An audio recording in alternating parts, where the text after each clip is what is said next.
បាទសួស្តីបងប្អូនទាំងគ្នានៅក្នុងវីដេអូនេះដែរបងប្អូនទាំងគ្នាដែលពិបាករក sound effect ហ្នឹងហើយបងប្អូនទាំងគ្នាតែងតែ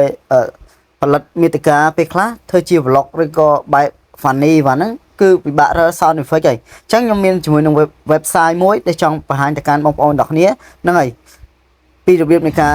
យក sound effect ទាំងអស់ហ្នឹង sound effect ទាំងអស់ហ្នឹងគឺសិតតែល្បីៗទាំងអស់បងប្អូនទាំងគ្នាដែលយើងនិយមប្រើអញ្ចឹងណាបងប្អូនទាំងអស់គ្នាអាចស្ដាប់បានឃើញអត់ងាយហ្នឹងហើយគឺកុំភ័យខ្លាចចូល copyright បាទគឺ sound ហ្នឹងគឺយើងអាចធ្វើការយកបាន free ហ្នឹងហើយអញ្ចឹងមុននឹងចូលទៅក្នុង website មួយហ្នឹងសម្រាប់អ្នកថ្មីដែលអត់ទាន់ជួយចុចប៊ូតុង subscribe របស់ខ្ញុំហ្នឹងហើយឬក៏ពេញចិត្តនៅវីដេអូរបស់ខ្ញុំកុំភ្លេចជួយចុចsubscribe អ្នកមួយទៅដើម្បីទទួលបាននៅវីដេអូថ្មីៗពីការចែកម្លែក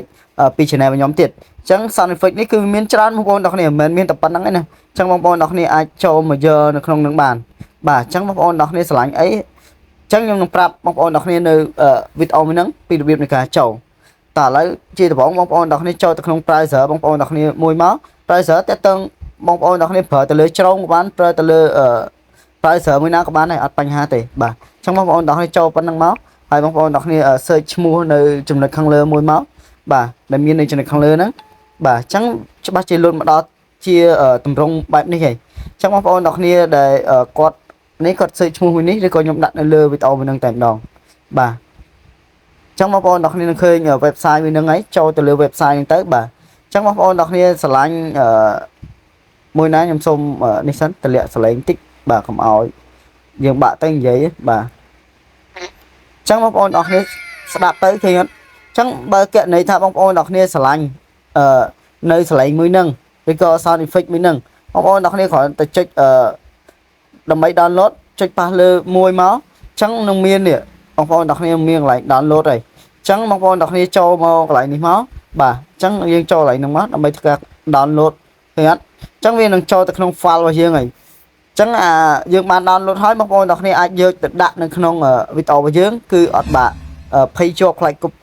ជាប់ copyright ឬក៏ជាប់អីនៅក្នុង YouTube ទេបងប្អូនទាំងគ្នាអាចយកបានគឺគេ free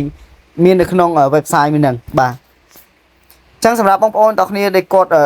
បានធ្វើការ download នៅទាំងអស់ហ្នឹងហើយចឹងបងប្អូនខ្លះគាត់អត់ដឹងថានៅពេលដែល download ហើយដឹងវាចូលទៅនៅចំណុចកន្លែងណាចឹងណាចឹងខ្ញុំនឹងបង្ហាញបងប្អូនទាំងគ្នាបន្តិចហ្នឹងហើយចឹងបងប្អូនទាំងគ្នាប្រើកម្មវិធីកាត់តមួយណាក៏បានដែរចឹងអត់ចង់និយាយថាវាអត់ថាពិបាកនៃការរកអញ្ចឹងបងប្អូនទាំងគ្នាចូលទៅកាន់កម្មវិធីកាត់តបងប្អូនទាំងគ្នាទៅបាទសម្រាប់ខ្ញុំគឺខ្ញុំបានប្រើកម្មវិធីកាត់ត CapCut ហ្នឹងហើយអញ្ចឹងសម្រាប់នៃការរករបស់ខ្ញុំអត់មានអីបាក់ទេបងប្អូនទាំងគ្នាគ្រាន់តែមកដល់គឺមាននៅវីដេអូប្លុករបស់បងប្អូនទាំងគ្នាមកបើសិនជាចំណុចកន្លែងហ្នឹងគ្រាន់ជាការឧទាហរណ៍ណាអានេះមិនមែនជាវីដេអូ vlog ទេបាទអញ្ចឹងបងប្អូនទាំងគ្នាក៏លេខមកចំណុចមើលចំណុចខាងក្រោមនេះមើលនៅចំណុចនេះ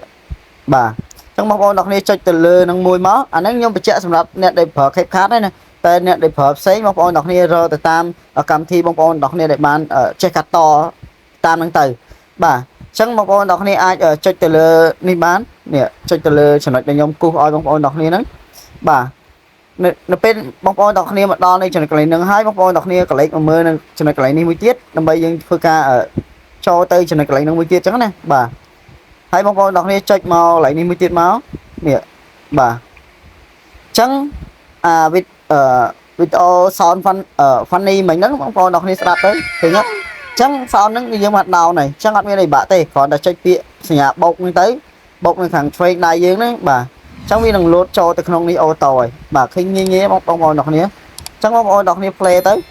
ឃើញអត់អញ្ចឹងវានឹងចេញហើយអញ្ចឹងងាយទេបងប្អូនទាំងគ្នាពីការ download ហើយនឹងការដាក់នៅក្នុងវីដេអូពេលខ្លះបងប្អូនទាំងគ្នាចេះ download ហើយតែអត់ចេះពីរបៀបនៃការដាក់sound effect ទាំងអស់ហ្នឹងតើគេដាក់ដោយរបៀបណាតែអានេះខ្ញុំនិយាយសម្រាប់អ្នកដែលអត់ចេះសោះត្មងទេតែបើបងប្អូនតែគាត់ចេះហើយហ្នឹងហើយគាត់អាចដឹងហើយគាត់ដឹងពីរបៀបនៃការដាក់អីវ៉ាន់របស់គាត់ហើយតែពេលខ្លះខ្ញុំប្រាប់នេះគឺសម្រាប់អ្នកដែលគាត់អត់ទាន់ចេះយក sound effect ទាំងអស់ហ្នឹងមិនដឹងថាយកពីណាឃើញគេដាក់សលេងលយនៅពេលដែលគាត់ថត vlog ដែរតែអត់មានសលេងអស់ហ្នឹងវាអត់សូវមានភាពតាក់ទាញអញ្ចឹងណាបាទអញ្ចឹងហើយបានធ្វើឲ្យគាត់ពិបាក នៅពេលដែលវីដេអូរបស់គាត់ពេលខ្លះថតល្អក៏ដោយតែបើអត់មាន sound effect ទាំងអស់ហ្នឹងទេគឺគាត់ក៏អត់មានភាពតាក់ទាញមួយផ្សេងទៀតដែរឧបមាថាកន្លែងហ្នឹងយើងដល់ចំណុចសោចហើយតែអ្វីជាក់ស្ដែងយើងសើចតែយើងទេតែអត់មាន sound effect ជំនួយដើម្បីឲ្យតាក់ទាញ viewer ឬក៏អ្នកទស្សនារបស់យើងហ្នឹងគាត់ចង់សើចជាមួយយើងទេបែបថាយើងសើចតែឯងអត់និយាយទៅយើងអត់នាំគេដើម្បីសុបាយដែរដោយសារតែយើងហ្នឹងអត់តន់ចេះកាត់តដើម្បីឲ្យមានភាពតាក់ទាញទៅលើ viewer របស់យើងបាទចឹងសម្រាប់វីដេអូមួយហ្នឹងគឺមានតែប៉ុណ្្នឹងទេសម្រាប់បងប្អូនដែលគាត់អត់យល់ឬក៏ឆ្ងល់ហើយណាអាច comment នៅខាងក្រោមវីដេអូរបស់ខ្ញុំបានសម្រាប់បងប្អូនទាំងគ្នាដែលពេញចិត្តនៅវីដេអូរបស់ខ្ញុំកុំភ្លេចជួយចុចប៊ូតុង Subscribe ម្នាក់មួយទៅដើម្បីទទួលបាននៅវីដេអូថ្មីៗនៃការចែកម្លែកពី Channel របស់ខ្ញុំទៀតបាទអរគុណសម្រាប់ការទស្សនាវីដេអូតាំងពីដើមរហូតដល់ចប់ហ្នឹងហើយជួបគ្នានៅវីដេអូថ្មីទៀតបងប្អូនទាំងគ្នា